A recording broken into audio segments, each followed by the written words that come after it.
অবৈধ অভিবাসীদের হাত পা বাঁধার ভিডিও প্রকাশ করল যুক্তরাষ্ট্র। দ্বিতীয় মেয়াদে প্রেসিডেন্টের দায়িত্ব নিয়ে অবৈধ অভিবাসীদের নিজ দেশে ফেরত পাঠানোর কার্যক্রম জোরদার করেন যুক্তরাষ্ট্রের প্রেসিডেন্ট ডোনাল্ড ট্রাম্প। এরপর তাদের পূর্ণ গতিতে ফেরত পাঠানোর কাজ শুরু করে মার্কিন প্রশাসন। তবে সবাইকে অবাক করেছে এসব অভিবাসীদের শিকলে হাত পা বেঁধে এরপর বিমানে তুলে নিজ দেশে পাঠানো হচ্ছে।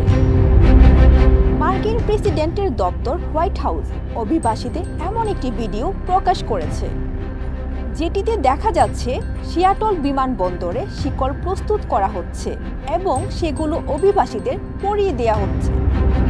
এরপর ধীরে ধীরে এসব অভিবাসী বিমানে উঠছে। শিকলগুলো দেখে বোঝা যাচ্ছে এগুলো খুবই ভারী। এতে করে যাদের পা ও হাতে এগুলো পরানো হচ্ছে তাদের চলাচল করতে খুবই কষ্ট হচ্ছে। হোয়াইট হাউসের এই ভিডিওটি শেয়ার করেছেন ট্রাম্পের সহযোগী ও বিশ্বের সবচেয়ে ধনী ব্যক্তি ইলন মাস্ক। অভিবাসীদের শিকল পরানোর ঘটনায় তিনি খুব খুশি হয়েছেন, সেটি প্রকাশ করে ক্যাপশনে লিখেছেন, হা হা ওয়াও। ইলন মাস্ক এমন শিরোনাম দেয়ায় অনেকে ক্ষুব্ধ হয়েছেন। নেটিজেনরা বলছেন তার এমন প্রতিক্রিয়া জঘন্য এবং অমানবিক।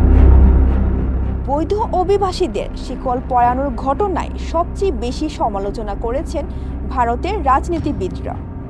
তাদের দেশের নাগরিকদের এমনভাবে হাত পা বেঁধে ফেরত পাঠিয়েছে যুক্তরাষ্ট্র।